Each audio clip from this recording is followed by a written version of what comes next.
Assalamualaikum warahmatullahi wabarakatuh. Selamat malam, salam sejahtera bagi kita. Kami di sini akan mempresentasikan tentang final project kami, yaitu implementasi ERP aplikasi web yang bernama Odoo. Oke, saya di sini Muhammad Yusuf Ardiansyah, NPM 1, Sistem Enterprise Parallel. Saya di sini akan menjelaskan apakah itu ERP. Jadi ERP atau yang disingkat dari Enterprise Resource Planning adalah sebuah sistem informasi yang diperuntukkan bagi perusahaan manufaktur maupun jasa yang berperan mengintegrasikan dan mengotomatikan proses bisnis yang berhubungan dengan aspek operasi, produksi maupun distribusi di perusahaan. Jadi di ERP ini mempunyai banyak keuntungan, dari keuntungan yang jangka panjang dan keuntungan yang bisa langsung diukur. Keuntungan jangka panjangnya adalah bisa mengintegrasikan data keuangan. Gunanya untuk apa? Yaitu untuk mengintegrasikan data sehingga top manajemen bisa melihat dan mengontrol kinerja keuangan pada perusahaan. Terus yang kedua ada standarisasi proses operasi, yaitu menstandarkan proses operasi melalui implementasi best practice sehingga peningkatan produktivitas yang sangat drastis dan bisa menurunkan inefisiensi dan peningkatan kualitas. Yang terakhir adalah standarisasi data dan informasi, yaitu menstandarkan data melalui keseragaman pelaporan agar data itu bisa saling integrasi dan saling berhubungan satu sama lain. Lalu keuntungan yang bisa diukur antara lain, kita bisa mengerti atau kita bisa melihat secara langsung penurunan inventory, penurunan tenaga kerja secara total atau employee biasanya. Terus kita juga bisa melihat peningkatan level service kita, keuangan, dan yang paling penting penurunan waktu yang dibutuhkan agar lebih efisien dalam mengolah data. Jadi ERP ini sangat penting karena dari perusahaan-perusahaan besar sudah menggunakan ERP untuk mengontrol sistem keuangan mereka dan sistem kerja dari perusahaan tersebut. Selain sistemnya yang sangat canggih dan minim sekali human error, sistem ERP ini juga sangat mudah digunakan dan banyak sekali media-media yang bisa digunakan, salah satunya Odoo. Oke, di sini Odoo kami menggunakan PT Vaporindo, yaitu sebuah perusahaan yang bekerja di bidang rokok elektrik atau biasanya disebut VAP. Di sini juga kita menginstal aplikasi, salah satunya CRM, penjualan, pos, stok persediaan, dan penagihan. Yang pertama, saya akan menjelaskan tentang CRM. Jadi CRM adalah Customer Relationship Management, yaitu sebuah hubungan pelanggan dengan perusahaan yang digunakan untuk merencanakan, menjadwalkan, dan mengendalikan aktivitas-aktivitas di antara keduanya untuk mencapai penjualan yang maksimal, mulai dari pra penjualan dan pasca penjualan. Terus kalau penjualan ini untuk mengontrol semua laporan barang-barang yang telah terjual dari perusahaan tersebut. Jadi kita bisa mengontrol apakah itu ada penaikan atau penurunan, dan kita juga bisa melihat sebab akibatnya, kenapa bisa menurun dan kenapa bisa naik, sehingga kita bisa mengevaluasi keduanya. Kita masuk ke CRM dulu. Nah, di sini saya sengaja menghapus semuanya agar kita bisa langsung praktek untuk membuat CRM-nya. Jadi di sini ada baru terkualifikasi, proposisi, dan beras. Baru ini dibuat untuk membuat orderan yang baru. Contoh organisasi atau tokonya Melati Webstore, emailnya melati@gmail.com, telepon. Nah, di sini perkiraan omset ini adalah sebuah penawaran yang ditawarkan oleh pembeli atau organization. Jadi anggap saja di sini penawarannya 5 juta. Ini benar 5 juta. Nah, kalau bintang ini adalah untuk tingkat kepentingan, tingkat urgent. Kalau sangat urgent sekali atau mereka sangat membutuhkan barang dengan jangka waktu yang sangat pendek atau mendadak, itu bisa di bintang 3 karena itu akan diutamakan. Apabila biasa-biasa aja bisa pakai bintang 1 dan sedikit urgent bisa pakai bintang 2. Kita di sini pakai biasa saja. Oke, tambahkan. Nah, di sini otomatis akan masuk jumlah keuangan kita yang belum rencana omset yang akan masuk. Di sini ada 5 juta atau 5.000K. Nah, apabila pesanan ini sudah dilayani atau sudah masuk dalam tahap proses pembuatan atau sudah di ACC lah, sudah ada perjanjian, kita tinggal tarik ke sini. Nah, otomatis omsetnya akan berpindah ke terkualifikasi. Nah, di sini ini kita bisa menjadwalkan aktivitas sesuai dengan tujuan dari SCM, yaitu untuk menjalin kerjasama atau menjalin komunikasi yang baik dengan pembeli. Jadi kita di sini bisa mengatur batas waktu atau biasa yang disebut deadline. Nah, di sini ada ringkasan jenis aktivitasnya apa. Seumpama kita mengirim email, panggilan, rapat, atau to-do dan lain-lain. Kita panggilan. Ini kita bisa menjadwalkan panggilan kesepakatan. Nah, ditugaskan untuk ini untuk petugas yang akan menghandle atau yang bersangkutan dengan pembeli ini. Jadi tidak harus pemilik atau hanya satu pegawai saja. Jadi yang lainnya juga bisa, asalkan sesuai dengan privilege. Nah, sudah terjadwal. Di sini akan langsung masuk ke kalender. Nah, di sini akan masuk ke kalender dan akan otomatis semacam menjadi alarm apabila hari hanya sudah sampai. Ini apabila sudah terkualifikasi akan kita tinggal ngedrag lagi ke proposisi. Nah, di proposisi ini semacam barangnya itu sudah jadi. Biasanya itu tinggal pengiriman atau pengambilan oleh pelanggan tersebut. Nah, apabila semuanya sudah berhasil, kita tinggal tarik ke berhasil. Di sini transaksi pertama kita selesai. Jadi kalau di berhasil ini semua transaksi sudah clear, dan apabila kita membuat baru lagi, seumpama bos, kita bisa langsung menjumlahkan berapa omset kita selama 1 bulan atau jangka waktu yang diinginkan. Nah, di sini otomatis akan menambahkan jumlah dari pendapatan. Jadi di penjualan ini, di sini juga bisa melihat laporannya, aktivitasnya apa aja, terus salurannya ada apa aja. Nah, ini ada omset 20 juta dan ini rasio berhasil apa tidaknya. Kalau tidak berhasil, biasanya itu ada pembatalan mendadak dari pembeli tersebut. Oke, untuk CRM sudah selesai. Sekarang ke penjualan atau selling. Nah, di penjualan kali ini kita juga harus mendata agar semuanya itu bisa dikontrol, apakah ada penurunan atau penaikan dari penjualan perusahaan tersebut. Nah, di sini kita sudah mencoba tiga transaksi, yaitu pelanggannya melatih vape yang tadi. Jadi di sini untuk melihat barang apa aja yang sudah terjual. Contohnya ini ada produk IoPod iKeys. Kuantitas ini jumlahnya 1 yang telah difakturkan, belum ada yang difakturkan, harga satuan ini dan pajaknya ini. Jadi kita bisa langsung mencetak atau menyiapkan fakturnya langsung kepada pembeli. Nah, kita tinggal buat atau ingin mencetak bisa dicetak. Dan tindakan ini apabila ada yang ingin disetting di sini, coba kita buat. Nah, pelanggannya ini tadi siapa? Nah, ini membuat baru, mati vape, beli lagi. Produknya apa? Contoh IoPod Vaporeso. Nah, di sini kuantitasnya ditambahkan, tuh harga satuannya 500.000, 5 juta salah.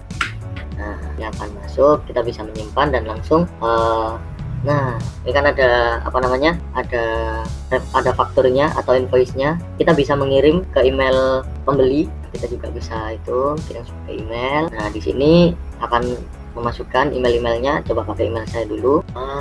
Jadi otomatis akan masuk ke kotak masuk email tersebut sebagai bukti apabila pembayaran ini telah selesai. Kita juga bisa membuat faktur. Oke. Nah, itu di HP saya sudah masuk penjualannya. Nah, ini di order ada penawaran juga. Nah, ini penawaran. Terus di sini juga ada produk. Nah, produk di sini untuk memantau produk-produknya. Apabila tidak tersedia, dia tidak bisa dijual atau tidak bisa dibeli pada saat penjualan tadi. Ada pelaporan juga, pelaporan penjualan. Nah, ini penjualan yang sudah clear tadi 500.000 dari pot IO tadi. Dan apabila ada penjualan yang selesai, nah ini dikonfirmasi, otomatis di laporan akan masuk juga. Sip, seperti ini penjualan. Oke, untuk selanjutnya pos stok persediaan dan penagihan akan dijelaskan oleh rekan kelompok saya, yaitu Nizar. Monggo Nizar, silahkan. Ya, terima kasih Mas Yusuf telah menjelaskan tadi, yaitu RP dari Odo ya. Nah, di sini saya akan melanjutkan penjelasan dari Mas Muhammad Yusuf. Untuk pertama, perkenalkan, nama saya Muhammad Nizar Zulmi. Saya NPM 13 dari kelas sistem enterprise kelas A angkatan 8. Di sini saya akan menjelaskan lanjutan dari RP Odo tadi, yaitu yang kedua adalah supply chain management. Supply chain sendiri itu merupakan jaringan perusahaan-perusahaan secara bersama-sama bekerja yang terlibat dalam memasok bahan baku, memproduksi barang, dan mengirimkan barang tersebut ke tangan pemakai akhir. Jadi ibaratnya kita sebagai produser utama, yaitu kita memasok barang untuk customer, yaitu pemakai akhir. Perusahaan-perusahaan tersebut biasanya termasuk supplier, pabrik distributor yang saya jelaskan tadi, toko atau retail, serta perusahaan-perusahaan pendukung seperti perusahaan jasa logistik. Seperti contohnya itu ya ada di Indonesia, yaitu JNE, Ninja Express, dan juga JNT. Share screen mungkin dari laptopnya Mas Nizar sendiri agar bisa dengan enak menjelaskannya. Saya akan stop presenting dulu. Sebentar Mas Yusuf. Siap Mas Nizar. Oke, mantap, warnanya pink merah corona. Silakan lanjutkan Mas. Jadi saya lanjutkan untuk struktur dari supply chain management sendiri. Itu ada 3 macam aliran yang harus dikelola. Untuk aliran yang pertama yaitu aliran barang yang mengalir dari hulu ke hilir. Kemudian untuk yang kedua adalah aliran uang dan sejenisnya yang mengalir dari hulu ke hilir. Yang ketiga adalah aliran informasi yang bisa terjadi dari hulu ke hilir juga, ataupun juga untuk yang ketiga tadi yaitu aliran informasi itu sangat berperan banget. Jadi kita jika ingin membuat SCM yang unggul, kita harus memiliki aliran informasi yang sangat baik. Untuk informasi itu sendiri mencakup informasi tentang persediaan produk yang masih ada di masing-masing supermarket atau yang sering dibutuhkan oleh distributor maupun juga pabrik. Informasi tentang ketersediaan kapasitas produksi yang dimiliki oleh supplier juga sering dibutuhkan oleh pabrik juga. Untuk supply chain management sendiri itu merupakan metode atau alat pendekatan untuk mengelola aliran produk, informasi, dan uang secara terintegrasi yang melibatkan pihak-pihak mulai dari hulu ke hilir yang terdiri dari supplier, pabrik, dan pelaku distribusi. Jadi untuk prinsip SCM sendiri adalah transparansi informasi dan kolaborasi kolaborasi baik antara fungsi di internal perusahaan maupun dengan pihak-pihak di luar perusahaan di dalam supply chain. Jadi SCM itu sendiri tidak hanya berorientasi pada urusan internal sebuah perusahaan, melainkan juga urusan eksternal yang menyangkut hubungan dengan perusahaan-perusahaan mitra. Jadi mengapa diperlukan koordinasi dan kolaborasi antar perusahaan supply chain itu? Karena perusahaan-perusahaan yang berada pada suatu supply chain pada intinya ingin memuaskan konsumen akhir yang sama, yaitu sebagai customer. Mereka harus bekerja sama untuk membuat produk yang bisa diterima oleh pelanggan, baik dari sisi harga, kualitas, maupun ketepatan waktu saat. Hanya dengan kerjasama antara elemen-elemen pada supply chain, tujuan tersebut dapat tercapai.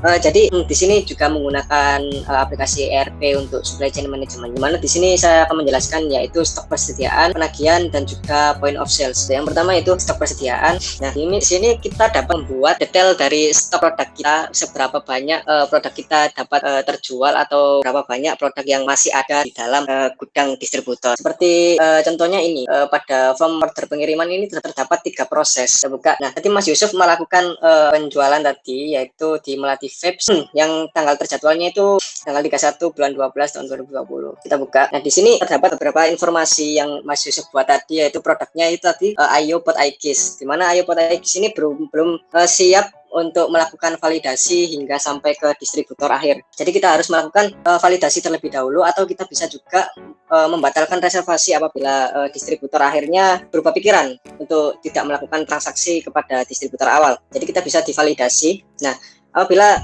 tadi orderan yang belum siap untuk divalidasi tersebut atau belum memiliki kesepakatan antara kedua pihak, maka kita tidak harus memvalidasinya terlebih dahulu. Kita bisa menunggu antara kedua pihak apakah setuju untuk melakukan pembelian gitu. Jadi kita bisa melakukan validasi sehingga statusnya menjadi selesai. Pada form order pengiriman ini yang tadi sudah kita validasi menjadi hilang dan statusnya sudah selesai. Kemudian di stok persediaan ini juga kita bisa melihat produk yang seperti Mas Yusuf jelaskan tadi. Di sini kita terdapat beberapa produk-produk vapor, yaitu liquid juga device-nya. Kita juga bisa menambahkan produk baru apabila ada produk yang masuk ke PT Vapor Indo. Dengan cara kita klik buat, kemudian kita masukkan nama produk. Contohnya liquid saja, liquid jeruk. Nah, kita bisa mengatur apakah liquid jeruk ini dapat dibeli atau dapat dijual ataupun bisa keduanya. Kalau kita hanya menyentang jual, kita hanya bisa melakukan penjualan kepada distributor akhir. Kita lakukan penjualan pada distributor akhir saja. Kita kan kemudian di informasi umum ini kita bisa mengatur tipe produknya itu apa. Apakah produk konsumsi atau produk jasa, atau kita bisa juga menambahkan lagi tipe produknya. Ini kita kasih produk konsumsi. Nah, untuk referensi internal ini sendiri semacam code produknya ya, nanti akan muncul pada barcode-nya. Kita kosongin saja barcode-nya. Kemudian kita di sini bisa mengatur harga jualnya dengan nominal rupiah. Untuk harga liquidnya sendiri kita atur 120.000. Kemudian kita bisa menambahkan berapa pajak untuk pengiriman dari distributor PT Vaporindo ke distributor akhir. Di sini saya mengatur dengan pajak pelanggannya 10%. Kemudian untuk penjualan kita juga memiliki kebijakan penagihan berdasarkan jumlah dipesan dan juga jumlah terkirim. Nah, untuk pos sendiri ini kita memiliki otoritas untuk apakah produk ini akan ditampilkan pada menu pos, yaitu point of sales, di mana kayak semacam inventory produk stok pada kasir seperti itu. Apabila kita mencentang ini, nanti produk tersebut akan muncul pada menu point of sale. Kita bisa memasukkan kategorinya, yaitu kita bisa start typing sendiri, liquid. Nah, apakah produk tersebut perlu ditimbang? Saya rasa tidak, karena produk tersebut ukurannya kecil, botol 60 ml. Kemudian kita bisa mengatur stok persediaan. Nah, ini tadi kan beratnya mungkin sekitar berapa ya, 0,1 aja. Untuk volumenya sendiri kita bisa atur 60 ml. Kemudian untuk lama pengiriman dari produk ini ke distributor akhir, kita bisa mengatur produk ini berapa lama sih sampai ke distributor akhir. Contohnya kita kasih waktu pengirimannya 1 hari, karena kita itu nggak mau lama-lama. Kemudian kita dapat simpan, atau kita bisa menambahkan foto ya di sini. Karena saya nggak punya fotonya, jadi nggak usah. Nah, kita simpan saja. Nah, kita kembali ke produk, akan tampil stok persediaan baru, yaitu liquid jeruk. Juga bisa melihat laporan untuk warehouse analisis juga. Nah, ini belum ada aktivitas apapun, namun nilai stok persediaannya sampai 750.000 untuk semua produk. Kita kembali ke menu awal. Jadi untuk stok persediaan seperti itu. Kemudian kita masuk ke menu penagihan. Nah, di sini penagihan itu sama halnya seperti jika kita membeli sesuatu barang pada online shop, pasti mendapatkan sebuah invoice, yaitu invoice tersebut mengharuskan distributor akhir untuk segera melakukan pembayaran. Apabila pembayaran tidak dilakukan sampai jatuh tempo yang telah ditentukan pada distributor awal, maka orderan barang tersebut akan otomatis dibatalkan oleh oleh distributor awal.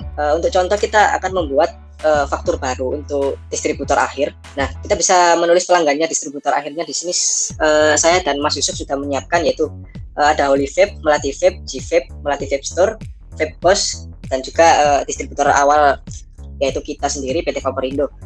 Kita coba ke G Vape aja, replace invoice-nya kita kosongin aja, nggak apa-apa. Untuk referensi pembayarannya bisa kita atur mau pembayaran via apa. Contohnya Indomaret. Kemudian tanggal faktur dibuat ini harus sesuai dengan tanggal saat ini ya. Jadi kalau kita ingin membuat tanggal fakturnya itu tanggal 2 misalkan, itu tidak bisa, soalnya tidak sesuai real time pembuatan faktur. Jadi sekarang kan berhubung tanggal 1, berarti kita harus membuat tanggal fakturnya itu real time tanggal 1. Kemudian batas waktu pembayarannya itu bisa kita atur tanggal 2 atau tanggal 3 atau sampai berapa hari. Biasanya kalau yang saya sering temuin itu pembayarannya batas waktunya, jangka waktunya 1 hari. Kemudian atau kita bisa memberikan syarat 15 hari atau kontan. Kita kasih kontan saja. Jadi biar ada notif langsung mereka melakukan pembayaran. Kemudian pada produk di sini kita bisa menambahkan produk apa sih yang ingin mereka beli. Contohnya di sini bisa dilihat ada produk dengan kode frun ini. Kita tidak akan menggunakan itu. Jadi kita bisa cari lebih pada menu stok yang sudah kita sediakan tadi, yaitu kita pakai liquid saja. Nah, ini liquid jeruk, mereka beli liquid jeruk. Kemudian kuantitasnya kita bisa atur, bisa 2. Nah, nanti harganya akan bertambah sesuai dengan jumlah barang yang mereka pesan. Terus untuk pajaknya sendiri itu 10%, yaitu 24.000. Sekarang kita bisa konfirmasi. Kita kembali lagi ke menu faktur. Nah, di sini untuk statusnya itu masih terekam, yaitu maksudnya itu masih terekam dalam artian pihak produser, pihak distributor awal itu sudah melakukan ACC pada pemesanan distributor akhir. Namun untuk payment statusnya itu belum lunas. Dan di sini bisa dilihat ada batas waktunya pembayaran untuk hari ini. Untuk merubah payment statusnya menjadi lunas, kita harus melakukan validasi lagi ya kepada distributor akhir dengan melakukan klik pada faktur yang memiliki status belum lunas tadi. Kemudian kita buat pembayaran dan nomor rekeningnya diacak aja. Dan memonya tadi kan pembayaran Indomaret, rekeningnya ada aja. Tipe biasa, pemegang akun tadi kan dari G Vape dan BCA. Pemilik akun Vaporindo.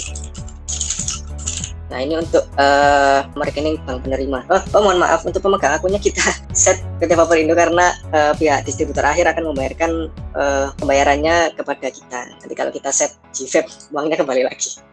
Kemudian kita klik simpan. Nomor akun harus unik aja. Nah, kita create payment. Nah, statusnya sudah lunas. Jadi statusnya distributor akhir tadi telah melakukan pembayaran kepada PT Vaporindo yang merupakan distributor awal.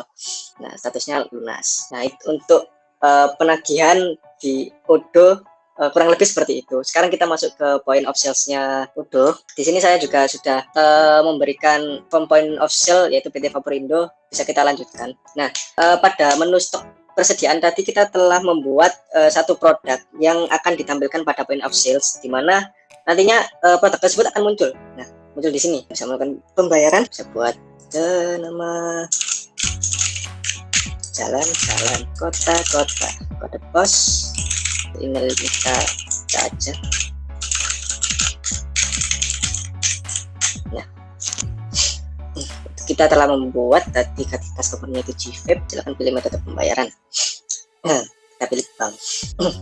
Nah, nanti akan muncul semacam struk pembayaran gitu. Nah, seperti ini untuk point of sale-nya. Ini ada logonya dan ada informasi PT Vaporindo dan nomor telepon dan juga NPWP-nya udah ada. Bayar oleh saya tutup. Itu tadi penjelasan dari saya mengenai SCM dari stok persediaan, penagihan dan juga point of sale. Untuk selanjutnya saya kembalikan kepada Mas Yusuf untuk penutupan. Terima kasih kepada Mas Yusuf telah memberikan waktu kepada saya untuk menjelaskan lebih lanjut tentang SCM. Oke, mantap. Terima kasih Mas Nizar untuk penjelasannya. Semoga Ya, nilai sama-sama. Amin. bisa lulus mata kuliah ini dengan sangat memuaskan. Amin. Oke, dan dari kelompok kami mohon maaf apabila ada salah informasi atau salah kata dan perbuatan, mohon dimaafkan karena sesungguhnya manusia adalah tempatnya berbuat salah. Jadi Ya. wassalamualaikum warahmatullahi wabarakatuh.